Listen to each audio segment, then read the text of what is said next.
안녕하십니까. 서울아산병원 영상의학과 이덕희 교수입니다. 제가 오늘 말씀드릴 내용은 세레브럴 애뉴리즘을 혈관 내 코일 색전수를 할 때 우리가 맞닥뜨릴 수 있는 여러 가지 기술적인 문제를 어떻게 해결을 할 것인가 하는 그런 기술적인 베일아웃 메소드에 대한 저희 경험 중심의 그런 말씀을 좀 드리도록 하겠습니다. 세레브럴 애뉴리즘의 엔도베스큘러 프로시저 그러면 여러 가지 방법이 있겠죠.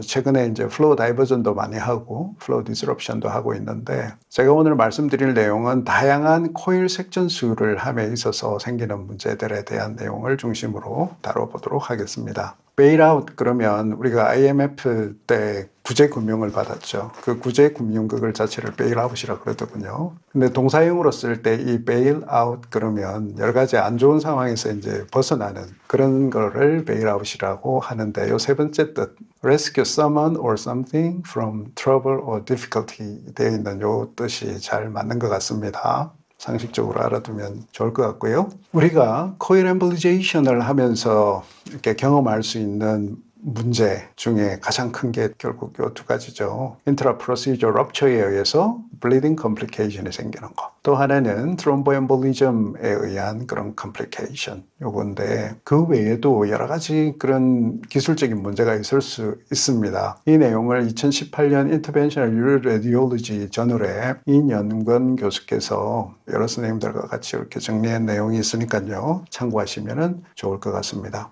먼저 트롬보엠볼리즘을 한번 보시면 여러 가지 실제 이스케믹 컴플리케이션이 생긴 상황까지는 아니더라도 혈관에 트롬보스가 생겨가지고 플로우가 줄거나 그런 상황이 되겠죠. 그래서 그 대표적인 메커니즘은 플레이트렛 액티비티가 증가되어서 생기는 acute platelet aggregate가 가장 큰 문제겠죠. 그 외에도 이제 디바이스 관련된 그런 트롬보엠볼릭 컴플리케이션이 있을 수 있는데요. 저희들 경험을 한번 정리를 한 걸 보시면은 2013년부터 18년까지 1600여 명의 언럽처드 애뉴리즘 환자분들에서 엔도베스큘라 코일 엠볼리제이션을 할 때 그런 트롬보엠볼릭 이벤트가 발생했던 게 1.5%였고, 그 중에 반인 0.7%에서 이제 이스케믹 심텀까지 생겼었는데, 대부분 그렇게 심하지는 않으셨습니다. 주로 트롬보틱 이벤트가 생기는 그런 타이밍은 시술 중에 발생하는 것이 대부분이었습니다.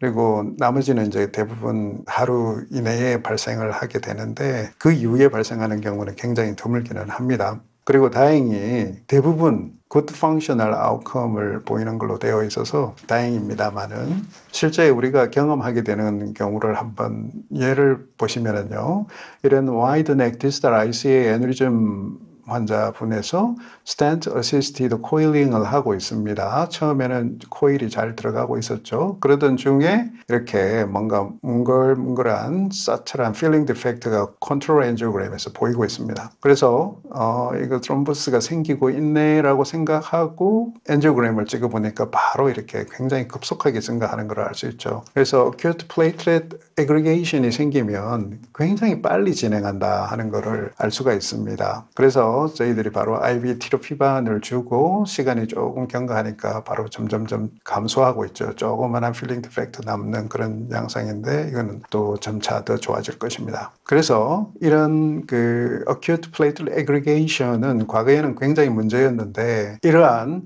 acute platelet aggregation의 경우에는 티로피반이라는 솔루션이 있음으로 해서 이제 더 이상 큰 문제는 아닌데, 얼마나 적절한 시점에 잘 발견하느냐가 문제이겠습니다. 그래서 컨트롤 엔지오그램을 DSA로 어떤 로드맵 영상으로 어떤 조심스럽게 그런 필링 디펙트 발생 여부를 미리미리 잘 관찰하는 게 굉장히 중요하겠죠. 저희들 현재 이런 문제가 있을 때의 티로피반 인퓨전 프로토콜을 한번 말씀을 드리면요. 인퓨전을 하기 전에 먼저 필링 디펙트가 발견이 되면 바로 IV 블러드 샘플링을 하도록 하고 있습니다. 그래서 Verify Now P2Y12 SA를 하게 되는데요. 저희들 같은 경우에는 이 P2Y12SA를 시술 전에 루틴으로 하고 있지 않기 때문에 어느 정도 reliability가 있는 정보를 제공하는지를 떠나서 나중에 어떤 디시전을 할 때 참고를 하기 위해서 이런 문제가 있는 경우에는 샘플링을 해서 추후에 그 데이터를 확인을 해보게 됩니다.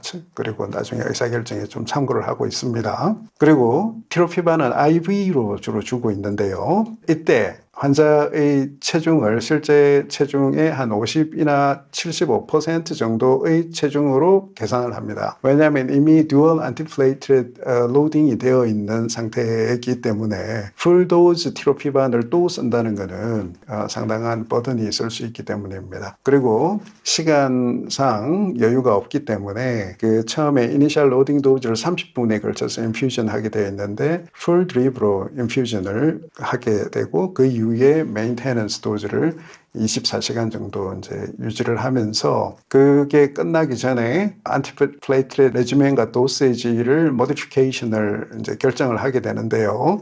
대부분 그 클로피도그렐을 프라스그렐로 스위치하는 방식으로 모디피케이션을 하고 있습니다. 다음으로 인트라 프로시저 헤머리지가 되겠는데요. 가장 우리가 걱정을 많이 하고 문제가 되면 시리어스 할 수 있는 그런 컴플리케이션이 되겠죠. 그래서 저희들도 2011년부터 16년까지 849 케이스의 언럽처드 애뉴리즘 중에 인트라 프로시저 럽처가 일어났던 경우를 살펴보니까 1.2%가 있었습니다. 에이컴이 조금 많은 그런 양상 이죠. 그 메커니즘은 뭐 정확하게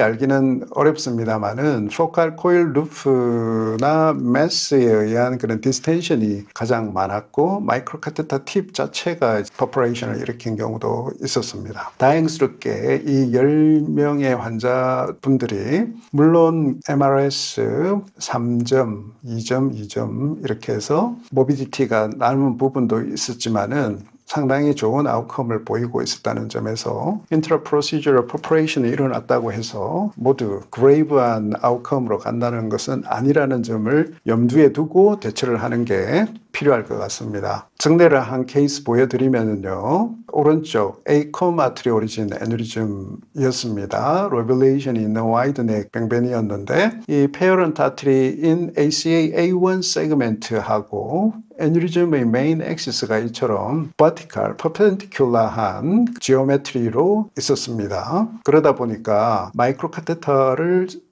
잘 모양을 만들어 가지고 삽입을 한다고 하기는 했는데 스탠트 스루 테크닉으로 삽입한 요 마이크로 카테터 팁이 애뉴리즘 내 그 센터 쪽에 오지 못하고 좀 포스티리어 사이드로 이렇게 엑센트릭하게 놓여질 수밖에 없는 상황이었습니다. 이런 경우가 상당히 안 좋은 경우죠. 처음에 이제 스탠트 플레이스먼트 하고 스탠트 스루 테크닉으로 마이크로 카테터가 들어가고 프레임 코일 이후에 필링 코일까지 잘 되고 이랬는데 중간에 이제 필링 코일링 중에 이런 현상이 발생합니다. 코일이 들어가는데 뭔가 살짝 고기를 내밀었다가 이렇게 되죠. 어떤 프레셔가 있었거나 레지스턴스가 심했던 건 아닌데 이런 모양이어서 에이컴아트리 반대쪽 부분이 같이 차는 건가? 이렇게 생각을 했었는데 조금 모양이 이상합니다. 그래서 조금 더 빼서 코일을 삽입해 볼까 하다가 컨트롤 엔조를 했더니 이처럼 리키지가 있는 것을 알 수가 있습니다. 다행히 양은 많지는 않고 환자의 바이탈 사인이나 이런 다른 비스 파인딩이나 이런 게 액티브한 리키지가 있는 것은 아닌 것으로 판단이 되어서 다행이기는 했습니다만은 분명한 코일에 의한 퍼포레이션이 있었고 리키지가 있는 그런 것이 확인되었습니다. 그래서 이걸 이제 어떻게 매니지를 할 건가 하는 걸 이제 말씀을 드릴 텐데요. 이 상황에서 이제 어떻게 매니지를 할 건가 하는 말씀을 드려야 하는데요. 그 전에 이미지 트레이닝이라는 거 한번 생각을 해보고 시작을 해보겠습니다. 우리가 이런 골프 처음 배울 때 실제 필드에 나가지 않고도 이런 여러 가지 자세라든지 공이 날아가는 모양, 내가 스윙을 하는 그런 느낌 이런 걸 가지고 연습을 할 수 있죠. 머릿속으로만. 그걸 우리가 이미지 트레이닝이라고 그러고 이게 실전에 상당히 도움이 된다고 돼 있더라고요. 저는 골프를 그렇게 좋아하지는 않습니다만은 즐기는 분들한테는 굉장히 중요한 그런 부분이라고 들었습니다. 근데 제가 생각할 때는 우리 이런 엔도베스큘라 코일 엠볼리제이션 다양한 엔도베스큘라 트리트먼트 때도 이런 우리 시술이 잘못되었을 때 어떻게 할 건가 하는 그런 배드 시츄에이션에 대해서 이미지 트레이닝을 미리 해서 이런 준비를 하고 있으면 굉장히 중요하지 않을까 하는 그런 생각을 항상 하고 있는데요. 그래서 시술자 자기 자신뿐만 아니라 다른 시술을 도와주는 주변에 있는 사람들과의 그런 사전에 어떤 역할을 할 건가, 이 상황에서는 누가 뭘 해줄 것인가 하는 그런 이미지 트레이닝을 미리 하고 있는 게 굉장히 중요하다는 말씀을 일단 드리고요. 또 하나는 이런 상황이 발생한 것을 빨리 인지하는 게 굉장히 중요합니다. 특히 제너럴 아네스테이지아인 경우에는 이게 빨리 레코그니션이 안 됨으로 해가지고 상당한 리키지가 진행이 되고 나서 발견이 되면 그에 대한 대처를 적절히 해도 컴플리케이션에 의한 어떤 모비모탈리티를 피할 수 없는 그런 상황이 될 수 있기 때문에 early recognition도 굉장히 중요하다. 이걸 좀 강조를 하는데요. 그래서 방금 보신 증례와 같이 디바이스의 그 모션이 이상하다. 이럴 때는 이걸 간과하지 않고 뭐가 그렇게 되었는가 하는 것을 파악을 하는 게 굉장히 중요하겠죠. 그 외에도 이제 만약에 환자가 로컬 아네스테이지아로 시술을 하고 있었다 그러면은 두통이나 그런 바이탈 사인의 변화 이런 게 나타날 수 있겠죠. 그 다음에 제너럴 아네스테이지아인 경우에는 제가 볼 때는 굉장히 중요한 게 펄스 레이트가 갑자기 증가하거나 블러드 프레셔가 갑자기 증가하는 그런 걸 마취과 의사분들과의 그런 사전 소통에 의해서 이런 상황이 나타나면 바로 알려달라 이렇게 얘기하는 게 굉장히 중요하겠죠. 그 외에도 이제 이런 바이스펙트럴 인덱스를 볼 수 있는 모니터링 장치를 이용해서 이런 환자의 아네스테틱 레벨의 급격한 변화를 관찰하는 것도 도움이 될 것입니다. 그래서 얼리 레코그니션이 굉장히 중요하다 이거고, 이때 이제 어떻게 할 거냐. 이 상황이 지금 리키지가 일어나고 있다, 블리딩이 되고 있다라고 판단이 되면 먼저 헤파리니제이션을 리버스하는 게 굉장히 중요하겠죠. 이거는 그렇게 어렵지 않은 겁니다. 그래서 보통 사용한 헤파린 도수의 1000 인터내셔널 유니트당 10 유니트의 헤파린 프로타민 설페이트를 사용하는 걸로 돼 있죠. 보통 한 30에서 40 유니트 정도 투여하게 됩니다. 그래서 천천히 IV로 주도록 이렇게 요청을 하고, 그리고 시술자는 계속 코일 패킹을 하는 게 중요하겠습니다. 저희들도 그렇게 했죠. 그래서 지금 코일이 들어가고 있는 장면인데, 만약에 액티브한 블리딩이 되고 있고 이런 바이탈도 안 좋고 여러 가지 상황이 안 좋은 상황이라면 지금 저와 같이 코일이 애뉴리즘 색 바깥으로 빠져나가더라도 그것을 무시하고 계속 패킹을 하는 게 굉장히 중요합니다. 저희들 같은 경우에는 이 환자의 바이탈이 상당히 스테이블하고 특별한 문제가 없다고 봤기 때문에 좋은 모양으로 넣기 위해서 리포지셔닝을 했는데 이게 상당히 리스키할 수는 있습니다. 염두에 두시기 바라고요. 다행히 저희들은 그 적절한 그 부분에서 코일 패킹을 계속 할 수 있었습니다. 그래서 지금 꽉 채우고 있는 게 보이시죠? 그래서 다 넣고 컨트롤 엔지오그램 했더니 더 이상 리키지 없는 것을 확인할 수 있었습니다. 그리고 컨트롤스 리키지가 있을 때 그 리크를 댐핑하기 위해서 발룬 카테터, 특히 컴플라이언트 발룬을 사용하는 것에 대해서 생각해 볼 수 있는데요. 상당히 효율적으로 할 수 있는데, 특히 사용하고 있는 마이크로 카테터가 코일을 더 넣기 힘든 그런 상황이 될 수가 있잖아요. 그러면서도 계속 리크가 있다 그러면 발룬 댐핑을 해줄 수 있으면 상당한 시간을 벌 수가 있습니다. 근데 이거는 만약에 발룬 어시스티드 프로시저를 하고 있다면 가장 좋은 옵션이 되겠는데요. 문제는 이미 마이크로 카테터가 들어있는 상태에서 발룬 카테터를 넣는 것은, 추가로 넣어서 어떻게 댐핑을 해보겠다고 하는 것은 기술적으로 쉽지가 않습니다. 왜냐하면 주로 사용하는 6프렌치 가이딩 카테터의 그 내경 ID가 0.071인치 정도죠. 그 안으로는 이미 마이크로 카테터가 하나 들어있는 상태에서는 발룬 카테터의 그 발룬이 있는 헤드 쪽이 삽입이 되지가 않습니다. 이게 프로파일이 맞지가 않아요. 그래서 삽입을 할 수 없기 때문에 제 제안은 이렇습니다.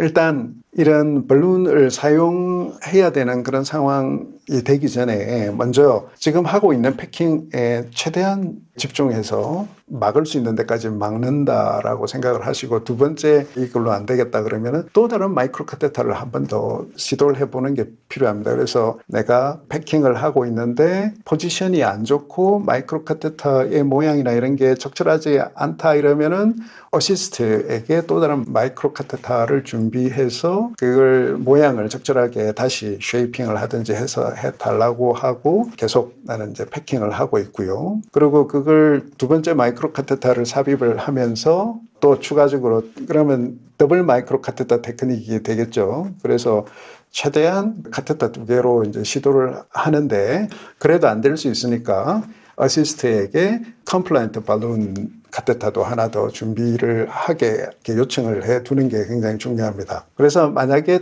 더블 마이크로 카테터 테크닉으로 충분히 해결이 되면 얼마나 좋겠습니까? 그런데 만약에 그게 불충분하다 그러면 두 개의 마이크로 카테터 다 빼고 발룬 카테터를 삽입을 해서 댐핑을 하고, 오퍼레이터는 그 댐핑을 하고 있는 사이에 마이크로 카테터를 또 잘 준비를 해서 이제는 발룬 맥 리모델링으로 코일링을 하는 형태로 코일 패킹을 할 수가 있을 것입니다. 그래서 이런 방식으로 먼저 발룬이 들어가야 마이크로 카테터가 같이 들어갈 수가 있다는 것을 항상 명심을 하고 발룬 카테터 사용 스트래티지를 가져가는 것이 상당히 유용하다, 이 말씀을 드립니다. 그리고 이제 마지막으로 이 리키지 관련해서 한 가지 더 이제 참고로 말씀드릴 거는, 이 환자 같이 이런 에이콤 아트리 애뉴리즘, 작은 애뉴리즘이었죠. 그래서 스텐트 어시스티드 코일링을 하고 이제 파이널 컨트롤 엔지오그램을 한 겁니다. 지금 마이크로 카테터도 다 빼고 가이딩 카테터도 엔지오그래피 위치까지 내려서 이제 파이널 엔지오를 하는데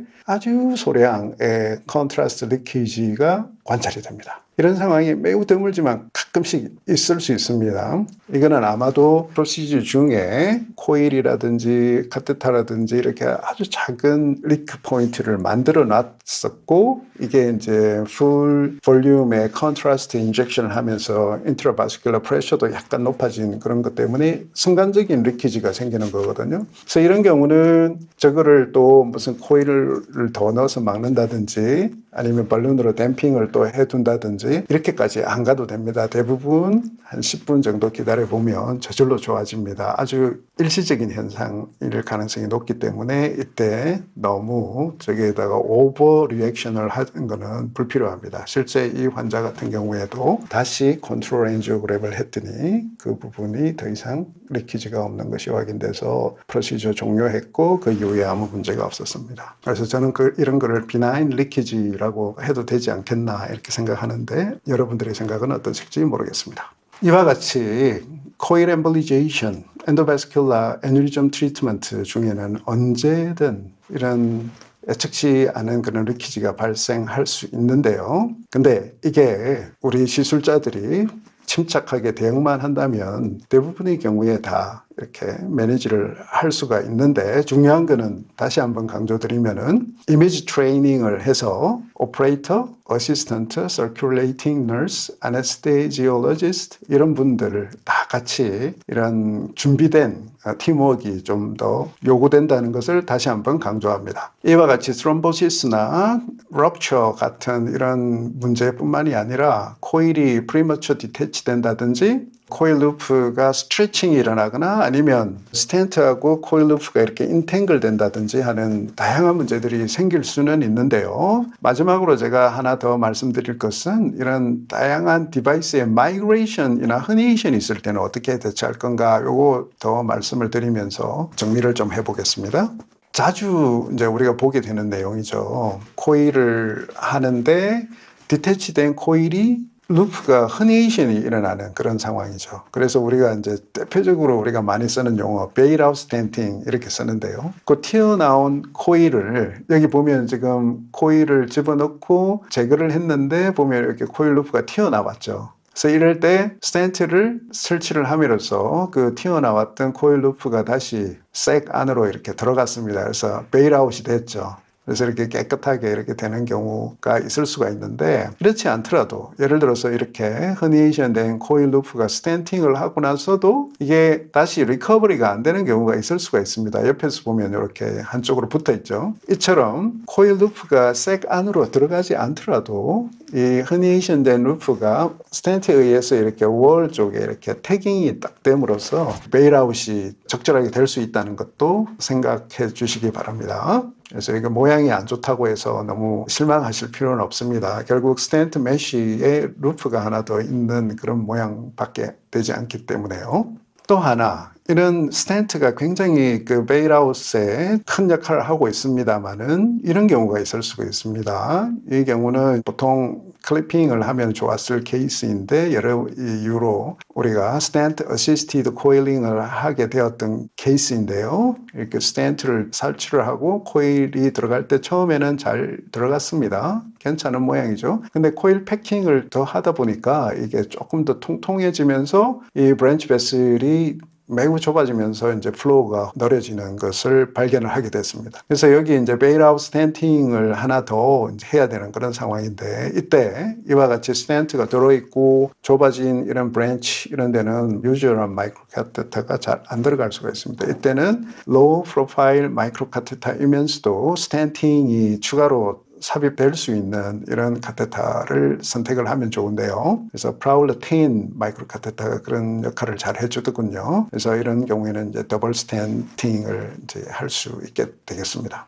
그리고 자주 있는 일은 아니지만 가끔 그런 한 번 생기면 상당히 스트레스를 받는 문제 중에 하나가 디태치된 코일이 마이그레이션 되는 거죠. 그냥 튀어나오는 정도가 아니라 아예 다른 곳으로 이렇게 마이그레이션 되는 건데, 여기서 하나 기억하실 것은 일단 이게 코일 루프가 빠져나와 가지고 코일 자체가 섹에서 빠져나와서 페어런트 아트리로 나오게 되면 안티그레이드 플로우 때문에 디스탈로 쉽게 날아갈 수 있는데, 이렇게 어디 가서 임핀지 되어 있다 하더라도 그걸 매니플레이션 하기 위해서 건드리면 또 더 디스탈로 날아갈 수 있다는 거를 명심을 할 필요가 있습니다. 그래서 이런 상황에서 우리가 어떻게 이걸, 그러니까 마이그레이션 된 코일을 베일아웃을 할 것이냐, 여러 가지 생각할 수 있겠죠. 마이크로 스네어를 써볼 건가? 스텐트를 해버릴 건가? 아니면 스텐트 리버를 가지고 꺼내볼 건가? 이런 거 생각해 볼 수 있는데, 아까도 강조했지만 잘못 건드리면 계속 디스탈로 날아갈 수가 있습니다. 그래서 가장 적절한 방법을 선택을 해서 해결을 할 수 있으면 한 번에 해결을 하는 게 굉장히 중요하겠습니다.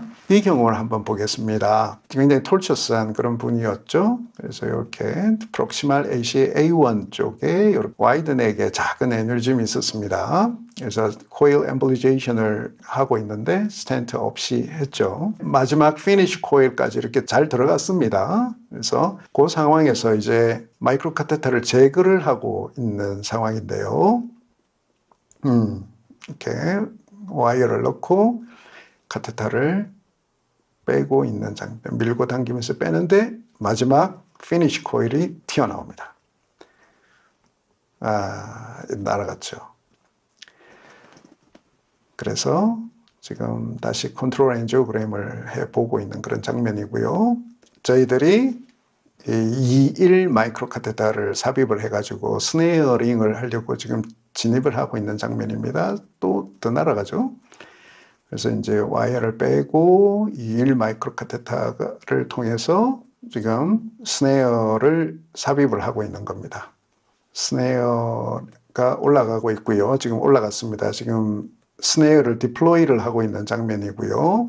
그래서 여기 마이크로 카테터 팁에서 지금 스네어가 바깥으로 지금 나온 게 보이시죠? 이렇게 스네어가 되었습니다. 그리고 이제 당기니까 코일 루프가 잡혔죠. 그래서 이거 잘하면 제거될 수 있겠다라고 생각을 했는데 어떻게 했습니까? 완전히 스네어링을 못하고 코일만 이렇게 디스탈로 페리칼로잘 아트리 페리페랄로 이렇게 날아간 게 보이시죠? 이렇게 마이그레이션만 시켰다는 걸 알 수가 있습니다. 그래서 마이크로 스네어를 이용해서 코일을 제거를 하는 것은 그렇게 쉬운 것 같지는 않습니다. 왜냐하면 코일을 잡는 거가 어렵고, 또한 이게 21 마이크로 카테터를 써야 되기 때문에 코일을 더 마이그레이션 시킬 가능성이 더 많다. 이런 거고요. 그래서 저는 그렇습니다. 이게 코일이 굉장히 볼륨이 작아서 코일을 한쪽으로 이렇게 스탠팅을 해서 붙여줌으로써 플로우를 유지를 할 수 있는 정도가 될 수 있다면 스탠팅을 하는 게 굉장히 심플한 그런 방법이 베일아웃 방법이 될 거라고 생각을 하는데요. 근데 이제 코일 볼륨이 스탠팅을 해도 어느 볼륨이 있어가지고 플로우에 문제가 생길 수가 있다 그러면 이제 제거를 해야 되겠죠. 근데 이때 효과적으로 제거하는 방법이 있습니다. 아까처럼 하지 말고 가이드 와이어를 추가로 하나 더 씀으로써 스네어링을 더 효과적으로 할 수가 있습니다. 그 방법을 보여드리겠습니다. 저희들이 이제 가이드 와이어 어시스티드 스네어링 메소드 이렇게 이제 부르는 건데요. 스네어로 코일 루프 자체를 잡는 것이 아니고요. 가이드 와이어를 가지고 페네이션 된 그 루프를 한번 포킹을 한 다음에 그 가이드 와이어 팁을 잡는 겁니다. 그래서 가이드 와이어 어시스티드 스네어링 메소드라고 그랬는데요. 어떻게 하느냐면은 먼저 이런 경우가 있으면 스네어를 전달할 수 있는 마이크로 카테타를 먼저 디스탈로 보내놓습니다. 그리고 나서 마이크로 스네어를 요 디스탈에다가 디플로이를 미리 해둬요. 그런 다음에 그 원래 워킹 마이크로 카테타를 통해서 와이어를 넣어가지고 요 루프를 포킹을 하고 또 스네어를 포킹을 해서 이제 두 개를 다 관통을 시켜 놓는 거죠. 그 상태에서 이 스네어는 그 와이어를 잡는 겁니다. 그래서 잡아서 같이 이렇게 제거를 하면 전체가 다 같이 빠져나올 수 있다 하는 거거든요. 같이 한번 보시면은요. 자, 먼저 21 마이크로 카테터를 넣었죠. 스네어를 여기 이제 디플로이를 두고요. 그리고 이 마이크로 카테터 원래 쓰던 거에는 가이드 와이어를 두 개를 넣어가지고 두 개를 스네어로 이렇게 같이 잡아서 끄집어낸다 이런 겁니다. 그래서 이 방법이 가이드 와이어 어시스티드 스네어링 메소드다. 이렇게 제가 정리를 해드릴 수 있겠습니다. 그리고 아까 이제 말씀을 드렸듯이 어떻게 보면 가장 간단한 해결법 중에 하나가 그 마이그레이션 된 코일 루프의 볼륨이 적으면 픽싱을 시키는 거죠. 어떻게 보면 가장 쉬운 방법이 되겠습니다.